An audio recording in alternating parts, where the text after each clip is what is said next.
and they all lived happily ever after. Night, sweetie. In an ordinary house, on an ordinary street, there lived a cat. Oh, there's my kitty. You're so sweet. He had everything a kitty could want. Feed the gerbils, honey? Yeah, Mom.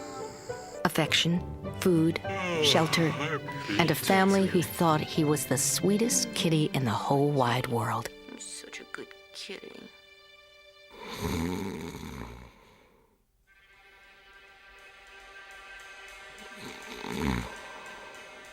But this is only half the story. There is another side to this contented kitty, one his family knows nothing about. Like his ancestors, he has the heart of a hunter. Well-fed and showered with affection, wildness still courses through his veins.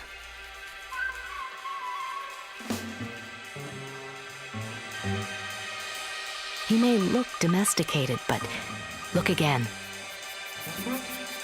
This is a real-life Jekyll and Hyde. It is the paradox of the cat. There are more than 100 million cats in the US alone. What goes on in their secret world? In the next hour, you may learn more about cats than you ever wanted to know.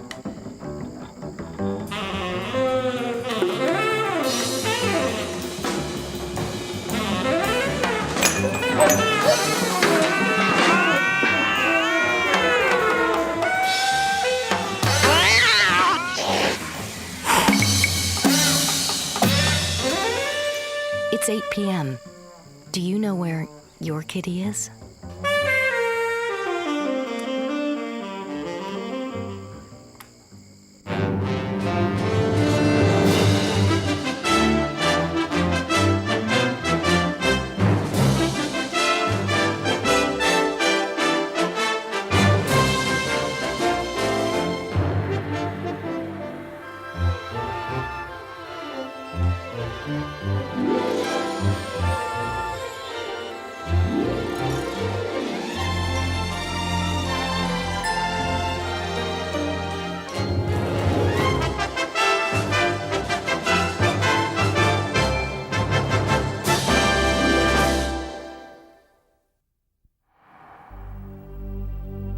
Magnificent, elusive, and deadly.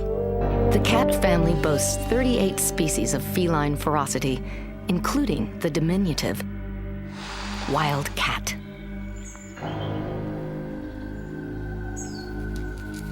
Since prehistoric times, these cats have wandered Africa and Europe. The presumed ancestor of our domestic cat, the wild cat might look like a tabby, but its canines and claws are as lethal as those of any tiger. In its eyes, there's a haunting familiarity. How did this ferocious feline jump the wild track and make its way to our milk bowls and our beds?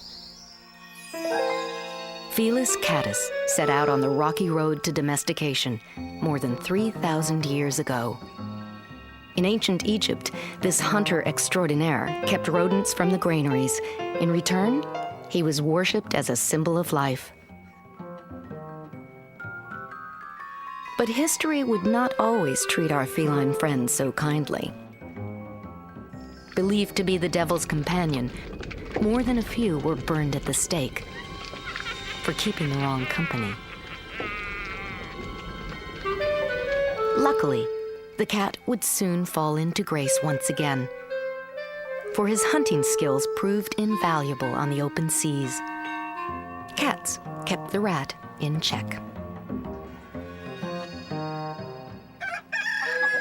Near the end of the road, perhaps the most steadfast alliance was forged between the farmer and his beloved barn cat.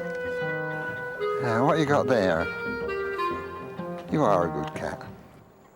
Ironically, the cat's very wildness was its ticket to domestication. There's extra milk for you tonight. Now, to complete the journey. 12, 13, 14, 15. Ready or not, here I come! What lay ahead was one of the most complex relationships nature has ever known. The remarkable bond between human and cat.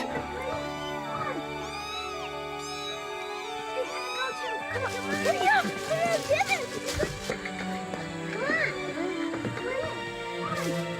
I'll find him! I'll find you!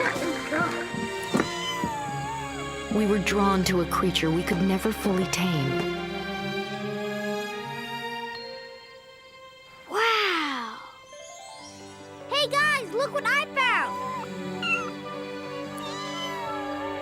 We would overlook their wildness and welcome them into our lives. Wow! How cute this guy is. When the dust of the eons finally settled, we found ourselves inexorably linked to the cat. This extraordinary creature had found a permanent place in our hearts and our homes. Mama! Mama! Mama! Mama! Mama! Look what I found! Can I keep him? Please? Please? At last, the cat managed to dethrone the dog as the most popular pet in the Western world.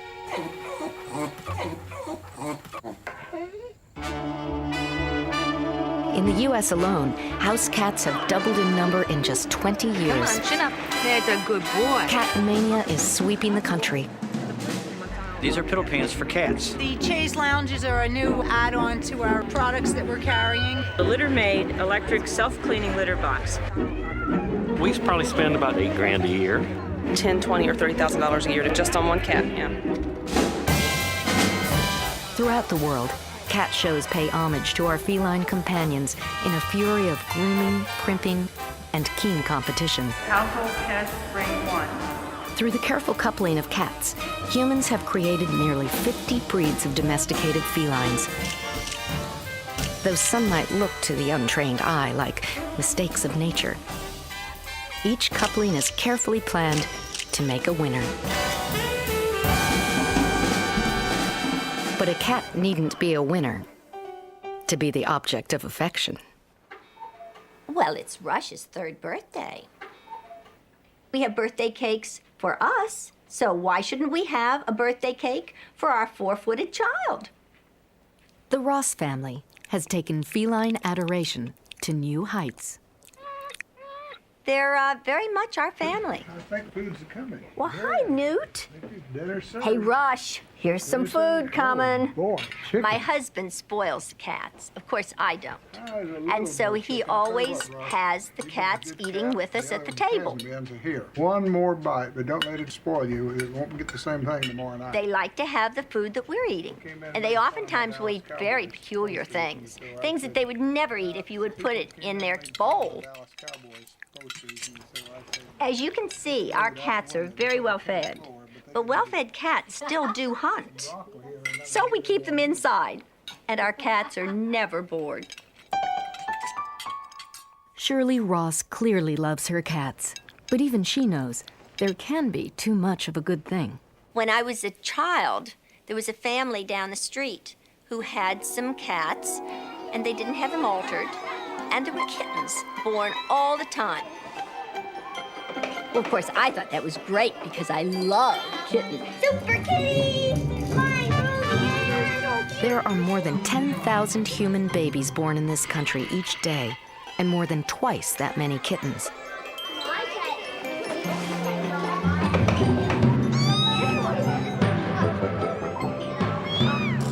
Sheltered and well-fed, cat numbers can soar if reproduction goes unchecked. Cats are prolific. One female can have as many as 30 kittens a year. In just 7 years, she and her offspring could produce over 300,000 kittens. Suddenly, sometimes those kittens would disappear, and nobody seemed to be able to tell me where the kittens went.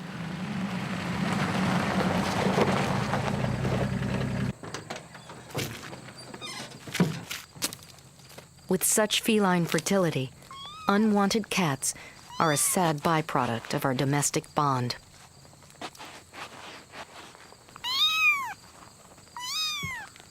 This scene may be an echo from the past,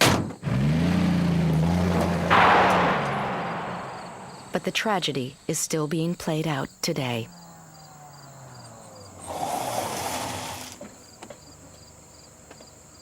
Even now, hundreds of cats are abandoned each day in the U.S. alone.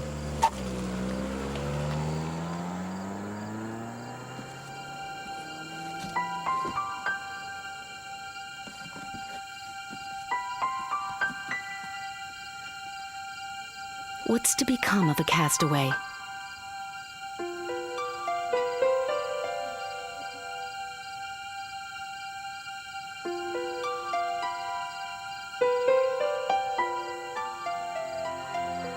He is suddenly faced with the struggle to survive in an alien world.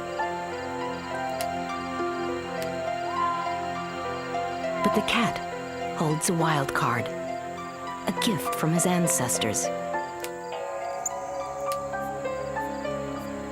He is one of the Earth's most adept hunters. Good news for the cat, but bad for the locals. There's one more predator on the prowl, and when push comes to shove, he's not a picky eater. Another key to the cat's success.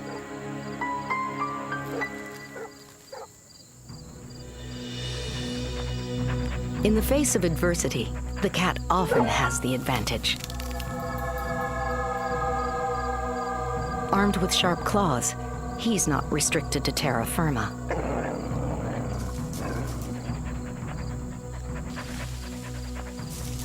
The cat nearly always lands on his feet. This diminutive creature seems to defy the odds.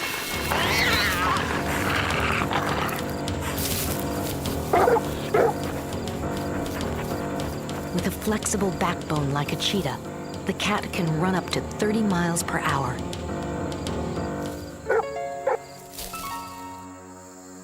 His agile body is engineered for the chase. But at times, the best strategy is to seek shelter and wait. For the tables will soon turn for Felis catus.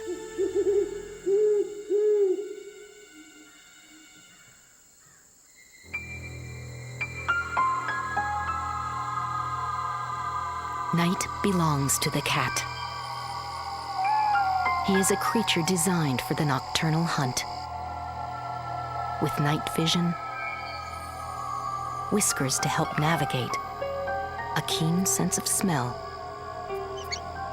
and ears tuned to signals that mere humans could never perceive. The faintest squeak, even from a distance, allows him to pinpoint his prey and launch his assault.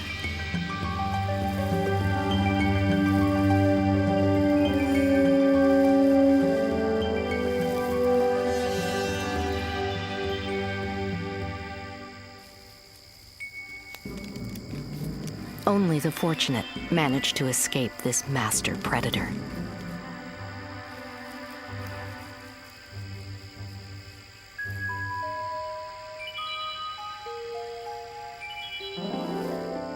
The cat is a marvel of engineering. His supple spine allows acrobatics of which we could only dream.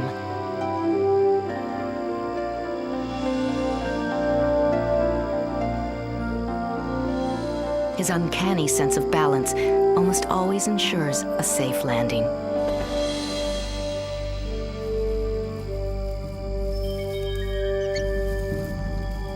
With persistence and precision, the cat gets his mouse. This is a creature designed to survive. He has landed in the most outlandish of places and somehow managed to endure. Near the Antarctic, temperatures can plunge to 50 below. On a diet of seabirds and the occasional penguin carcass, the cats of Macquarie Island have persevered since they were dropped here by sealers over a century ago. Half a world away, the volcanic Galapagos Islands offer little water or prey to its immigrant cats. Though lean, the population persists. Abandoned cats are struggling to survive throughout the world. Even in the U.S., where there are an estimated 50 million. Here in Miami, Florida, thousands of forsaken felines have landed in the middle of a raging controversy. Though the dumping of pets is prohibited in Dade County parks, it's not uncommon to find colonies of up to 75 abandoned cats. What are the consequences of so many predators? Don Cinquina of the Tropical Audubon Society is concerned about the wildlife.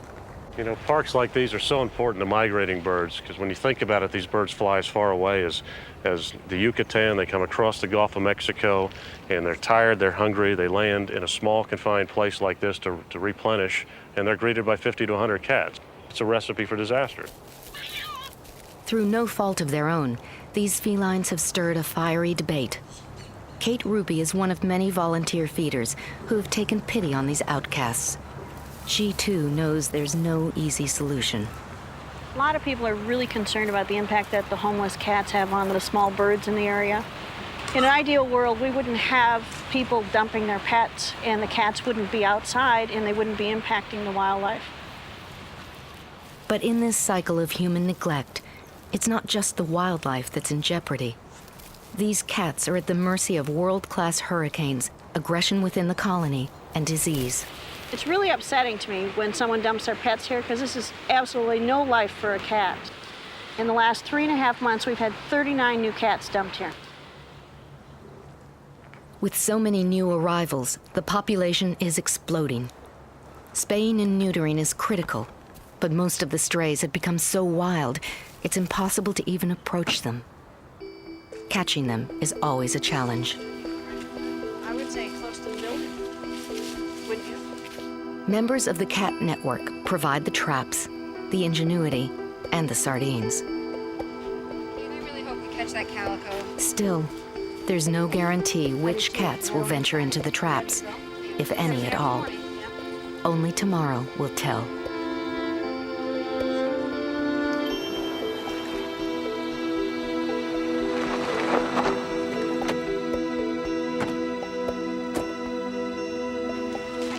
Got one already. The night's bounty has been good. Kate? Hi there, baby. Is this the orange you were looking for? Yes, it is. I'm concerned that he's really sick. Looks like he's going to have AIDS with all of those marks. Come on, Martha. Off to the vet you go.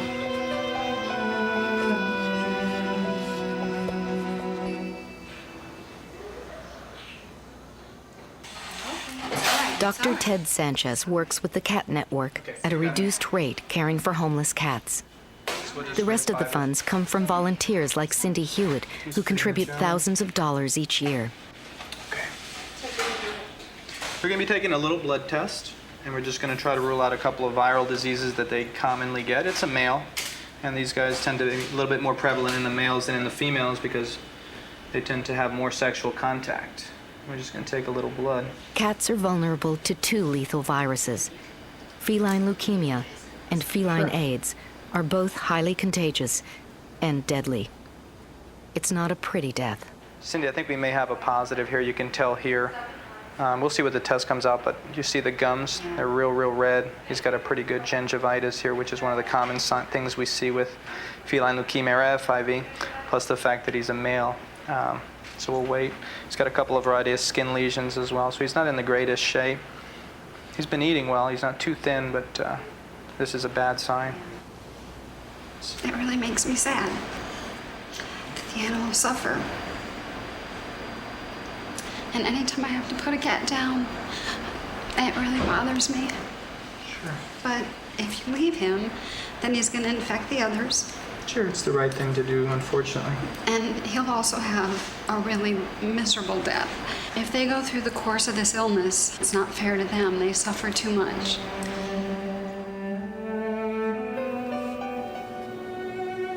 Cats that test negative for disease might be candidates for adoption, but first they must be spayed or neutered. I don't think it's the solution to the problem, but at least we are controlling the population somewhat. Thousands of cats are being put to sleep every year needlessly because owners are just not complying with spaying and neutering. We have to tell these people that are abandoning cats, this isn't the way to do it. Spayed and neutered cats have the tips of their ears clipped to serve as a permanent record. This kitten has become too wild for adoption. Once she's recovered from surgery, she'll return to the colony to face an uncertain future. You doing all right? All right. It's a dismal solution for the cats and a precarious one for the wildlife. I'm so afraid.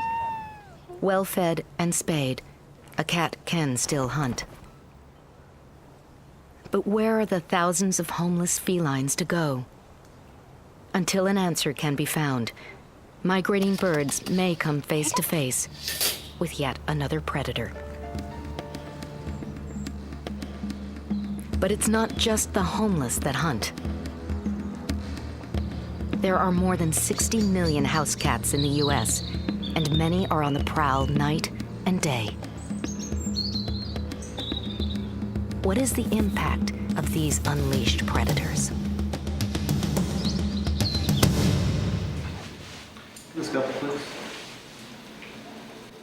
The answer is clear at the Wildlife Center of Virginia. Dr. Ginn's cat attack coming in from Harrisonburg.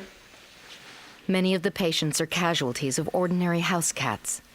We have 2 injured bunnies. Most are mangled beyond repair. Cat attack coming in from Stanton. Switcher, please. Each day brings new drama for Dr. Ned Gentz and his team as they try to piece together the victims of cat attacks.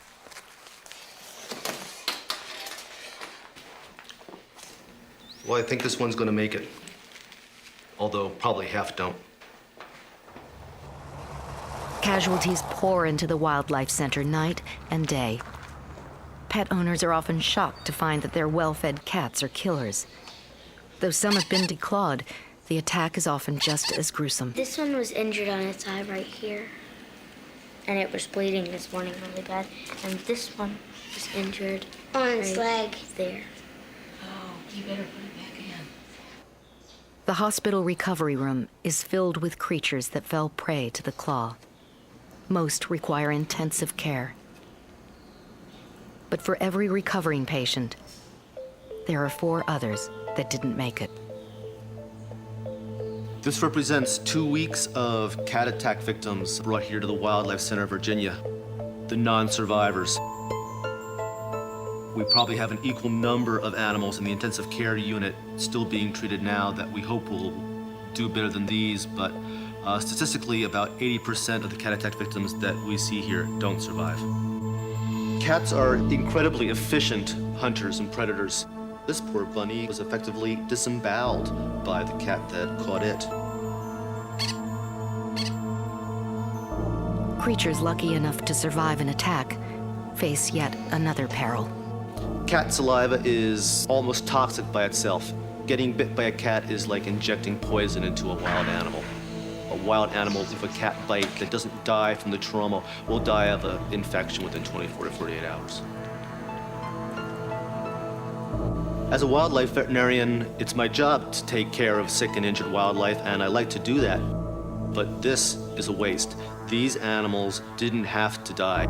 If people would keep their pet cats indoors, these animals wouldn't end up in my wildlife hospital. What's a cat owner to do? Just 3 hours from the Wildlife Center of Virginia, on 25 acres of rolling woodland, lives a cat named Ting Tang Tu. Ironically, he lives with a biologist whose specialty is birds. As a devoted cat owner, Ruth Beck has been grappling with a personal dilemma. I specialize in ornithology, and I'm very interested in birds. but I also love cats. Ting Tang, too, is a hunter. It is not the cat's fault, it's what he does, and what he does successfully. He has some basic equipment, just as every hunter would have. First of all, you can look at these nice teeth. And then we have an excellent set of switchblades, and they indeed can inflict quite a wound. Soup's on, come on. Ting Tang, too, is a well-fed cat, but breakfast never puts a damper on his favorite pastime. He's an avid bird watcher and hunter. Each morning, after a full can of food, Ting Tang is ready for his favorite sport. But he has to comply with the rules of the house. Most bird species feed early in the morning.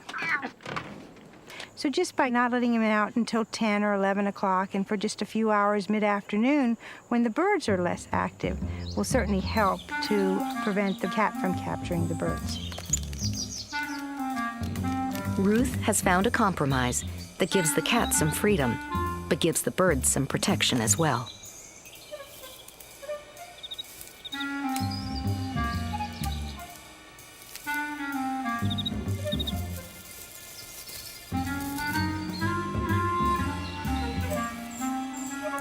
Ting Tang, too, must make the most of his hours in feline paradise.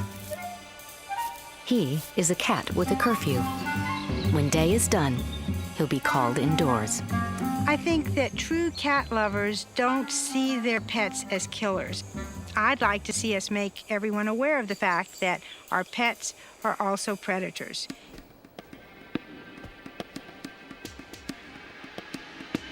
If we come to terms with the fact that our cats do hunt, the question then becomes, how much are they hunting? Look at this. That's just what the British Mammal Society set out to discover when they launched their survey called Look What the Cat Brought In. Just bits, a bit ghoulish, really. This is brilliant. Yeah, it's good, isn't it? Excellent. Some of them are a bit worrying. There's a swallow on here, which is just a bit concerning. The Society has found itself buried beneath a mountain of responses. For Michael Woods, processing the results has been daunting. Come on, I can't have you sitting on top of all my work. No. Well, I have a very ambivalent relationship with cats. I love the way that they move, and I think they're beautiful animals. But I just hate what they do to the wildlife. The Society invited the public to register their cats for a 5-month period, detailing every creature their kitty dragged home.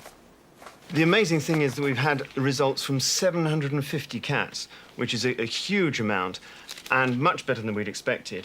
We've got a lot of them analysed, and it's giving us some really good answers. And some of them are real big killers. There's some big killer cats out there, and they're causing quite a lot of mayhem. Remarkably, and almost as you'd expect, the traditional prey of the cat, the mouse, has come out much the highest. If you extrapolate up to the number of cats we have in Britain, which is around about 7 million, and that's just the tame ones, the wild ones are on top of that, then we're looking at something around 200,000 mice are killed every year by cats. And then we have voles, and then after that, shrews. The mice are interesting because a lot of people think we don't need mice, because they can be a pest and a problem, and particularly if they get into the house. But mice are very important, along with the other small mammals, as prey species for our natural predators. Then if we turn to the information we've got about cats, we find that a third of them approximately wear bells. Wearing bells seems to make almost no difference at all to the amount of prey that they catch. They still go out and catch just as much. And colour of cats seems to make a difference. White cats appear to catch a lot less than some of the other more camouflaged cats. And I guess it's colour that does that, particularly at night if they're hunting at night. The survey's certainly shown that however much you feed a cat, it makes no difference at all, and the cat feeds, and it's just as likely to start hunting immediately. Out of 750 cats, one of the biggest killers is Missy, a female cat who lives down in Dorset and who has killed over 7 pages worth of small mammals and birds for us to include in the survey. So she is a real, wicked thing to have out there.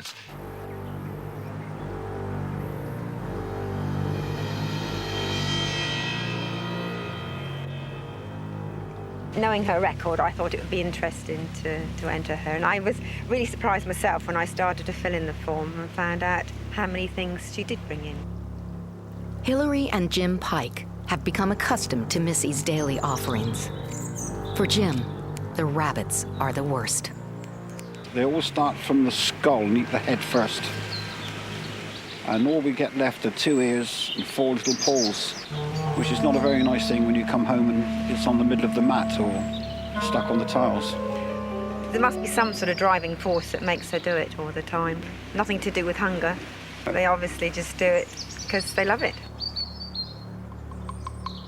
The spot you see along here, she lays in there in the summertime, and the swallows zip along, come down to along the top of the pond to drink, and she just leaps up and grabs them clean out of the air, and just a big snatch, and they just stun them, and then she's got them. The 2 sucker fish that we bought to take out all the algae, within 2 weeks of us buying them. We paid £40 for the pair. In 2 weeks they're on the kitchen mat. Both we found them on the grass. So that was a waste of time. Never mind.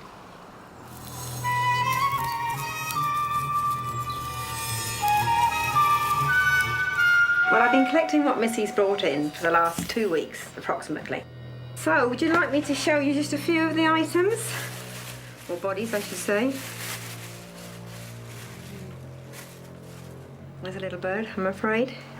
Just looks as if he's asleep, but unfortunately, there's one gone. And then this is one of the many mice we have around here.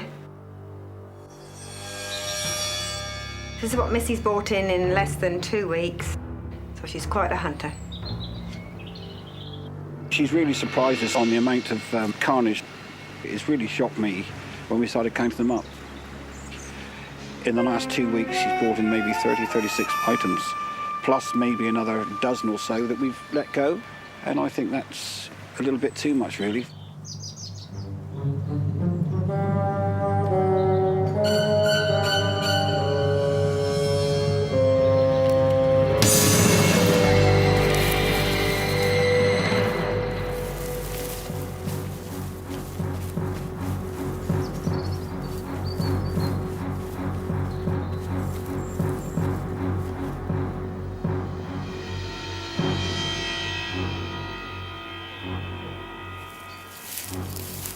I'm quite proud to think that she was one of the top cats, but knowing how much stuff I didn't write down because I wasn't here to see it, I think she was actually the top cat.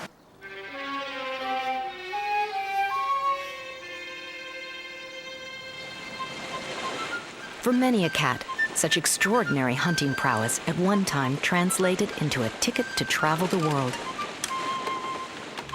They kept stowaway rats at bay and provided welcome company on the open sea.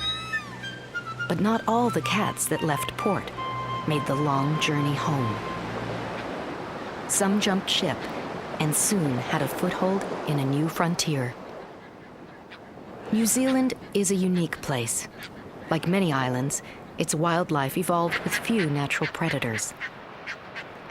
Today, rare shorebirds still lay their eggs on the sandy beaches, completely exposed. Attentive parents tend to their chicks, but their nests are vulnerable. Until recently, the system worked fine. But today, New Zealand's shorebirds are in trouble. Here at Mungawhai Wildlife Refuge, the fairy tern is down to less than 6 breeding pairs. Each chick represents the future of the species.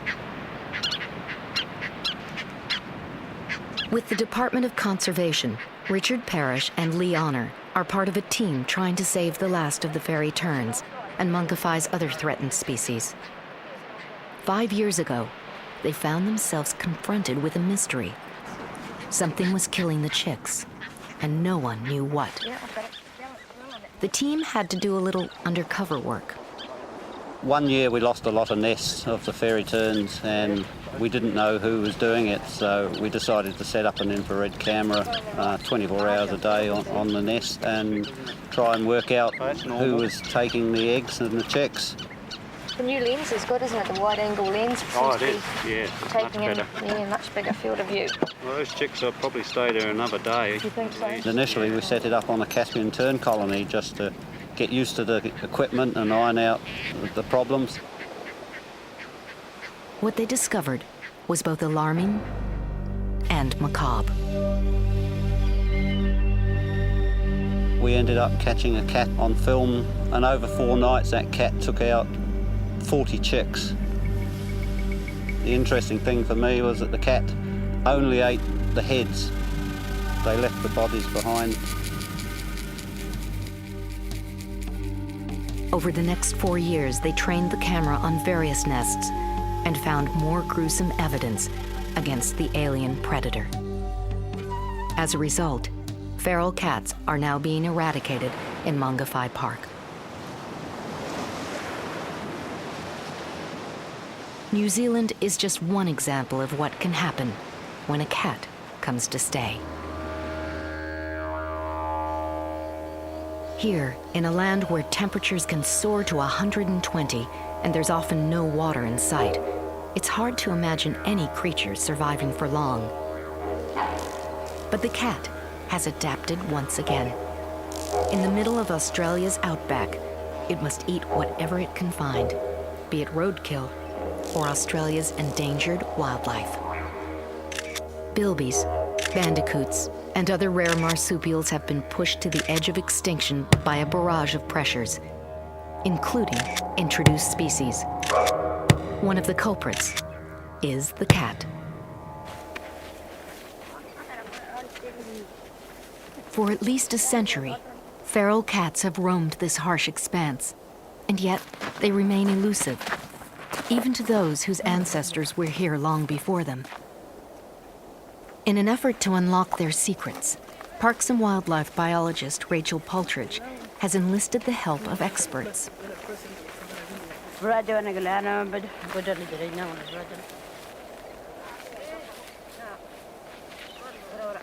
Searching for a cat in the outback is like looking for a needle in a haystack.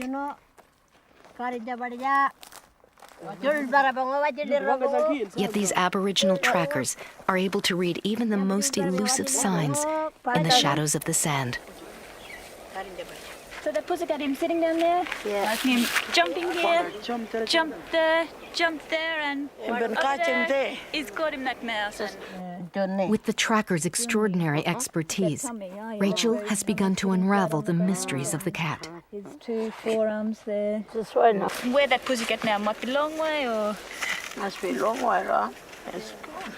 With greater insight, she hopes that someday cat numbers will be controlled. They're a pretty amazing animal. You have to respect them, but they just don't belong out here. They didn't evolve out here. The native animals didn't evolve with them and just can't really tolerate their predation. Hopefully this work will lead to a better understanding of feral cats and eventually lead to better management. To reveal the patterns of these elusive predators, Rachel uses radio telemetry, tracking individual cats over time.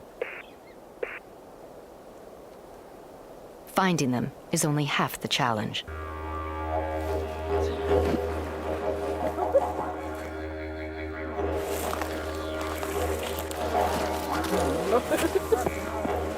Feral cats are as ferocious as any wild animal. Before handling one, Rachel must first anesthetize it. Cat bites are not only dangerous to prey, they can infect humans as well. We caught this cat about 4 months ago using the Aboriginal trackers to catch it and radio collared it, and we've been following its movement patterns in those last 4 months. This cat normally only roams over about 2 or 3 kilometres a day, and he has a fairly tight home range that he lives in. 4 kilograms. He's lost about 300 grams in the last 4 months. I don't know if it's maybe times are getting a bit tough, there might be a bit less food around. I just wanted to check that his collar was still okay, not rubbing on his neck, and just check his general condition. But he's fine, so we'll just let him go here and continue tracking him. Any cats that are not part of Rachel's study might find another fate awaits them.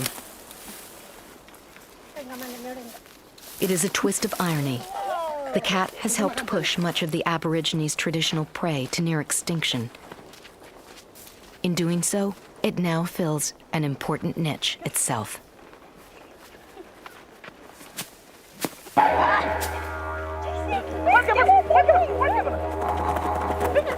Like a game of cat and mouse, in this scenario, it is the cat that has become the mouse.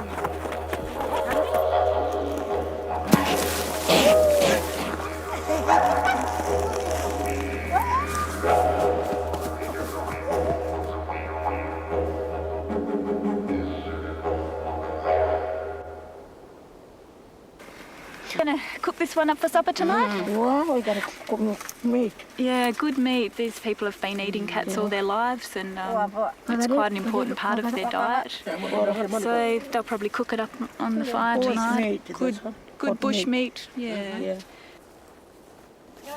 Now that the bilbies, bandicoots, and other medium-sized mammals have all but disappeared, the cat has taken a place in the food chain.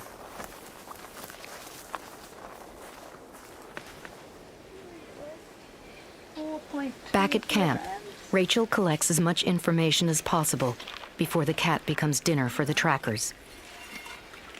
Do you reckon he's got much in his guts? I'm trying to look at the predation pressure on all the wildlife out there in the spinifex grasslands, and looking at gut contents is probably the best way of understanding what they eat. This cat was obviously a very good hunter. Is that witchy? But you can just see quite plainly that each object's quite intact still. Yeah. What's this one? Snake. It's got a little snake in here. Oh no. Well, there's heaps in this stomach. There's 3 different sorts of lizards, 3 of these military dragons, 1 quite large Agurnia skink and a smaller Pantherina skink. And there's also some remains of some bird feathers, so you can just see how much of an impact they're probably having on the native wildlife out there if just each cat eats that much in one day. Ideally, we'd like to get rid of them altogether and see the native animals that have declined severely return to their original status out here. Until the cat is better understood, it will remain a fixture in the outback. It has worked its way into the food chain, for better or for worse. There is a new order here in the heart of Australia, and it's not a kind one for the wildlife or the cat.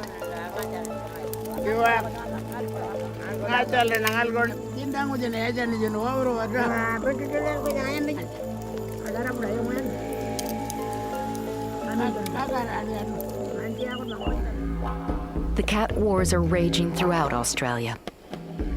Halfway across the continent, there's a new chapter unfolding.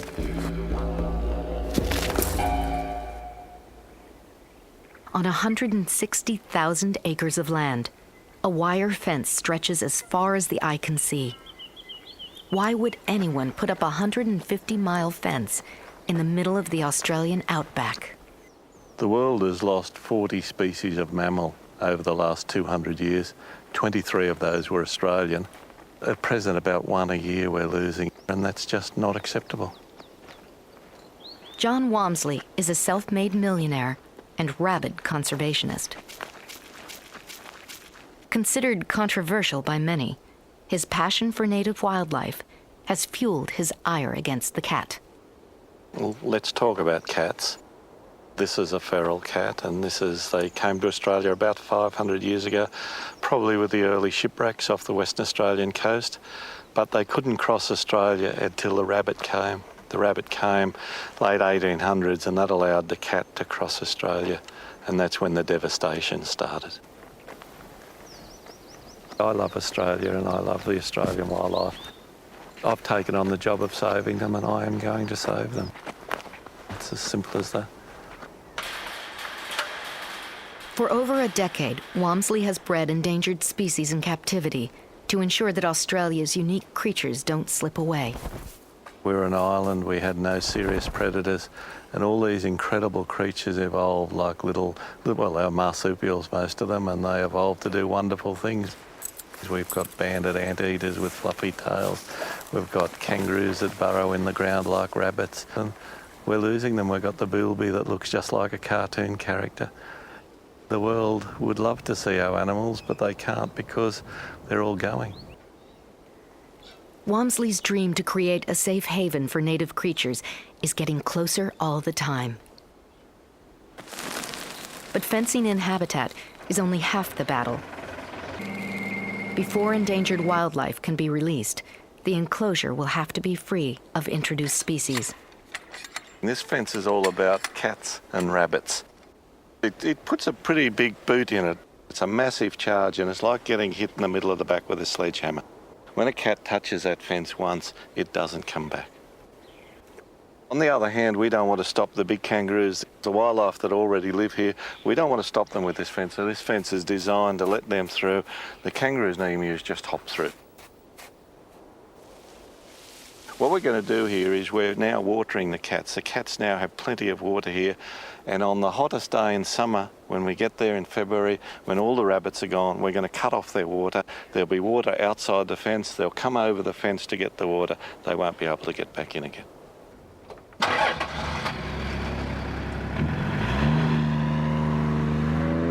For the cats and rabbits that don't take the bait, Walmsley called in an expert.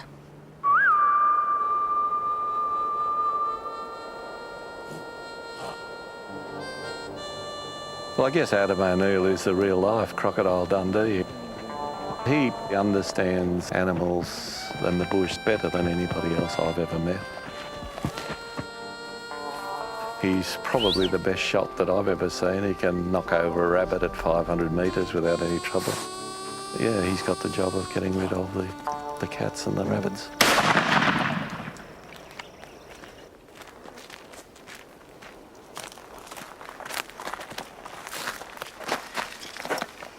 Well, I love the cat, along with every other animal on this planet. They're not exactly calculating and malicious with intent. They're just out there acting on their instincts to survive.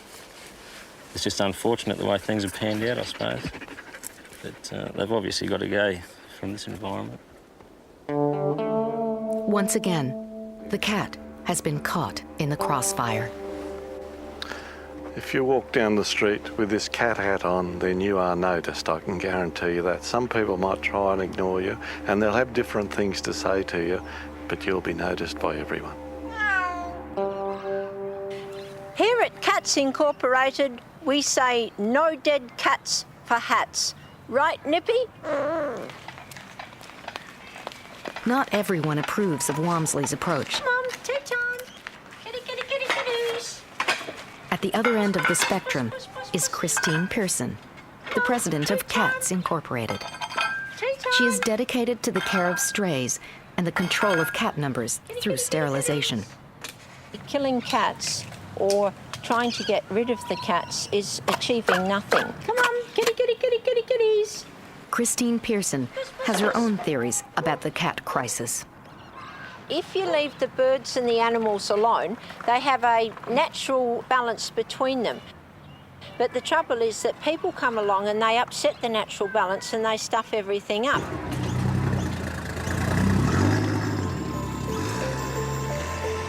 And so the cat wars continue to rage. Where does the solution lie? Perhaps it begins in our own backyards. In the Adelaide Hills, there is a cat whose lifestyle changed a few years back. Owner Christine Collier is a bird lover who's found an unusual solution for her beloved cat. Diddles is a happy cat. The more comfortable she is, the happier she is, the further out that tongue will hang. She is the most beautiful cat in the world. We just don't think that there's another one like her. Nestled in this Garden of Eden, Diddles has the run of the house and access to an open cat flap 24 hours a day. The world outside for Diddles is a labyrinth of bridges and tunnels, a playground for cats. We have what we call the London Bridge, which Diddles just loves to run from one side to the other, up and over and down. It's not a cage, and that's the beauty of it. The garden is full of birds, be it the hooded pigeons, the the red finches, rosellas, the cockatoos that fly in. They will graze directly around the cat units. It's lovely to see the birds coming around so close. It certainly is peace of mind for me to know where Diddles is, that she is safe and she can go outside and enjoy life just as normal, but she's protected. And so are the birds.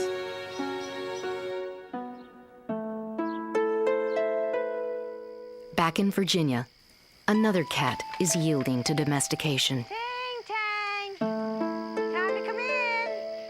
Ting Tang 2's moment in the sun has come to an end. You know the rules. Come on in now. It's curfew time. Good boy. Oh, yes, it's time to come on in. Until tomorrow, there will be one less cat on the prowl. Through the millennia, cats have found their way into our hearts and our homes. Mama, look what I found. Can I keep him? Please, please? But has our passion for these creatures also blinded us to their natural instincts? Has domestication gone awry? With cat numbers on the rise, Felis catus is getting away with murder. Well-fed and sheltered, these predators are gaining a competitive edge against which few creatures can contend. Most simply can't compete with the extraordinary cat. In the time it's taken to watch this film, cats in the U.S. have caught as many as 100,000 mammals and over 30,000 birds. As for Missy, last month she caught 5 rabbits, 17 shrews, 11 mice, and 7 birds. 9 more cats were dumped in the Miami park. Newt celebrated another birthday. Diddles communed with the cockatoos. And Ting Tang 2 broke his curfew twice. It's 9 p.m. Do you know where your kitty is?